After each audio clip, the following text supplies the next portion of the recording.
Assalamualaikum warahmatullahi wabarakatuh. Perkenalkan, nama saya Ma'arfilo Pemudi dengan NIM 1910301234. Jurusan S1 Fisioterapi Anfulen, Universitas Aisyah Yogyakarta.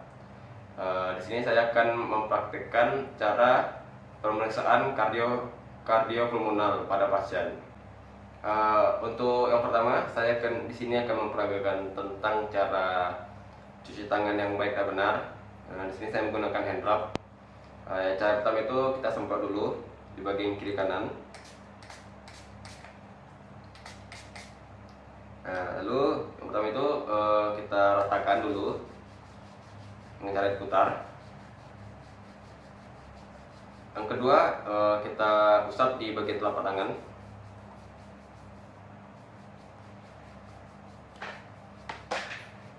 Yang ketiga, baru di sela-sela jari. Ini. Yang keempat itu dengan mengunci gini di sela-sela jari. Yang kelima itu di bagian jempol gini, ini sini gini, diputar.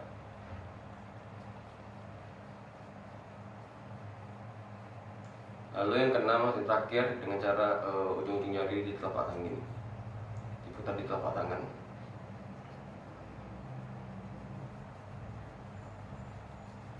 Oke, begitulah cara cuci tangan yang baik dan benar.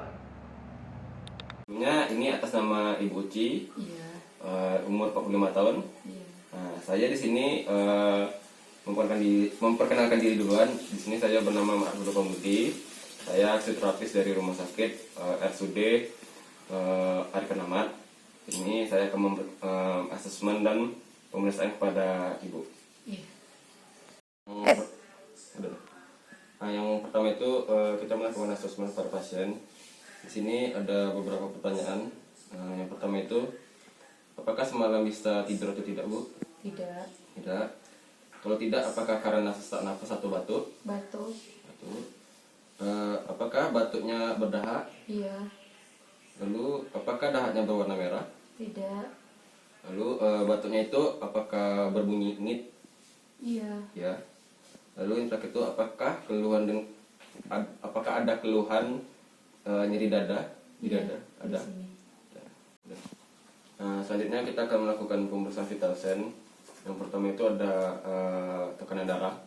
Yang kedua itu ada denyut nadi. Ketiga pernapasan. Keempat itu adalah temperatur pada suhu pasien. Yang pertama itu kita melakukan tekanan darah. Cara menggunakan tensi. Bu. Iya. Dari sini.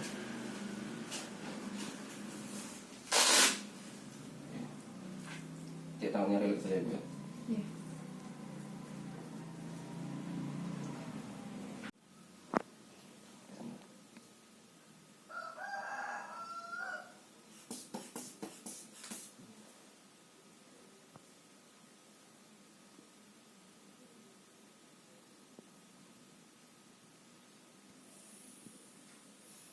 Oke, lalu selanjutnya denyut nadi. Dengan itu ada di bagian pergelangan tangan, tepatnya bagian sini. Kita pegang dengan 3 jari.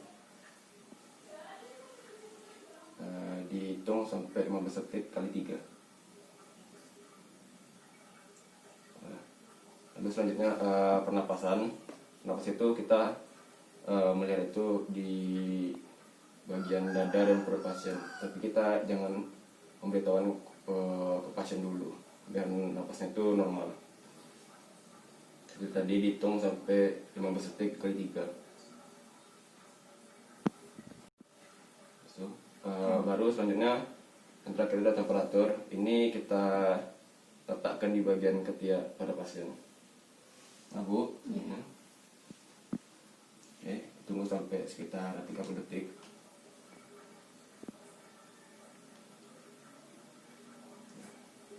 Lalu kita lihat hasilnya.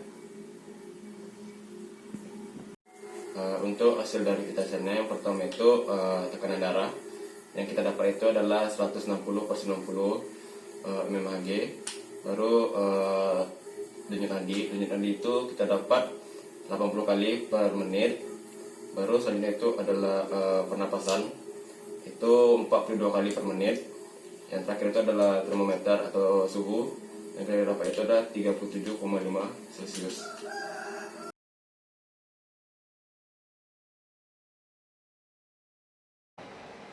Untuk yang kedua yaitu observasi. Yang pertama itu observasi statis. Yang statis itu kita melihat langsung ke pasien secara diam. Untuk pasien lagi diam. Secara umum keadaan pasien itu baik. Lalu yang kedua itu adalah kesadaran kompomentis atau kesadaran penuh terhadap pasien. Pasien itu dia sadar penuh akan diri dia. Lalu untuk yang ketiga itu pasien dia mampu berjalan dengan baik. Yang kedua itu dinamis. Kita lihat waktu pasien bernapas. Jadi yang kita lihat pertama itu pernapasan pasien itu cepat dan dalam. Lalu yang kedua, pasien itu terlihat ada batuk dan agak susah bernapas. Lalu yang ketiga itu dada pasien tidak simetris, bisa dilihat tidak simetris. Lalu yang terakhir itu keempat itu pengembangan ekspansi toraks pada pasien tidak maksimal. Oke, selanjutnya kita akan melakukan palpasi. Jadi yang pertama itu kita melakukan palpasi ekspansi toraks.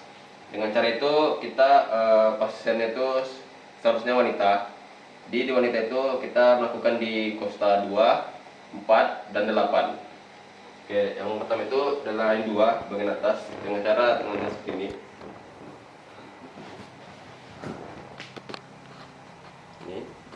Jadi kita taruh saja tangan kita di sini. Diminta pasien untuk bernapas, dihirup dan dibuang secara pelan-pelan. Oke Pak, tarik Pak, napas Pak. Oke, buang. Oke, itu yang kedua. Yang keempat itu di bagian sini. Oke, tarik napas Pak. Buang. Oke, lalu yang kedelapan itu pas di bawah bagian mamae, bagian sini. Oke, tarik napas Pak. Buang. Oke.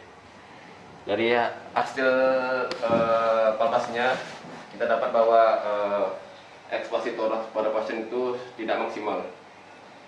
Oke, untuk palpasi selanjutnya kita akan melakukan palpasi yang bernama vulcophrenitus. Itu tuh caranya bersama yang kayak ekspansi toraks tadi, tapi bedanya itu kalau vulcophrenitus itu kita akan meminta pasien membilangkan kata-kata 99 waktu kita mempalpasi dada pasien tersebut. Oke, caranya seperti ini. Setelah itu di bagian Kosta 2 seperti tadi. Gini. Nanti Pak bilang 99 ya Pak? Ya. Oke, bilang Pak. 99. Oke, bagian Kosta 2, lalu Kosta 4, 99. oke, Kosta 8, 99. oke. Dari hasil palpasi yang saya lakukan pada pasien ini terdapat getaran yang berbeda dari kiri dan sebelah kanan. Untuk getaran itu bagian dada yang sebelah kanan itu getaran itu lebih kecil daripada dada yang sebelah kiri. Oke, selanjutnya kita akan melakukan pemeriksaan pada 3 otot. Itu pertama adalah otot SCM, kedua itu adalah otot skalini, yang ketiga itu adalah otot upper trapezius. Yang pertama itu kita melakukan pemeriksaan pada otot SCM dengan cara posisi kepala pasien itu menghadap ke kanan atau ke kiri. Nampak? Nampak? Nah, jadi sini nampak jelas otot SCM-nya. Ini. Oke. Baru yang kedua, otot kali ini itu meminta pasien cuma agak kepala itu mereng ke kiri atau kanan. Bapak tegak dulu. Baru kalau Pak agak mereng ke kanan. Ini. Nah. Jadi kita mempapasi dengan 2 jari sini atau 3 jari. Kita rasakan sini kayak ada serabut-serabut gitu, kayak ada benang-benang gitu bagian sini. Itu adalah otot skala ini. Lalu otot yang ketiga adalah upper trapezius. Ini bisa nampak di bagian dekat bahu sini, kiri kanan. Jadi kita cara mempapasi itu dengan cara kita masukin sini, baru kita agak tekan ke bawah gini. Baru atau bisa sekali dua atau satu-satu. Tarik gini. Oke. Begitulah dari pemeriksaan otot-ototnya.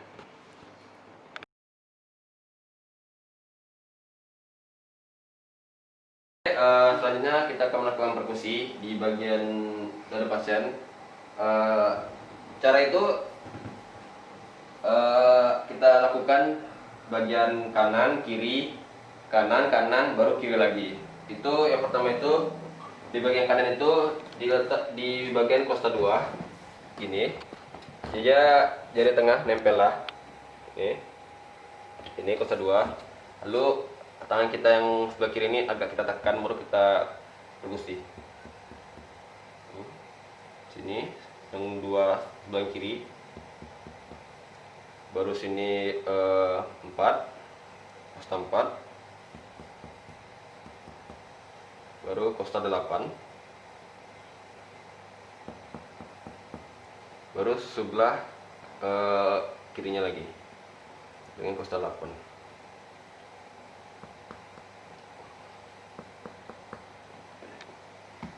Hasil yang kita dapat bagian dari paru sebelah kanan pasien suaranya itu agak redup. Oke, selanjutnya kita akan melakukan pemeriksaan auskultasi. Itu ada 3 nama, itu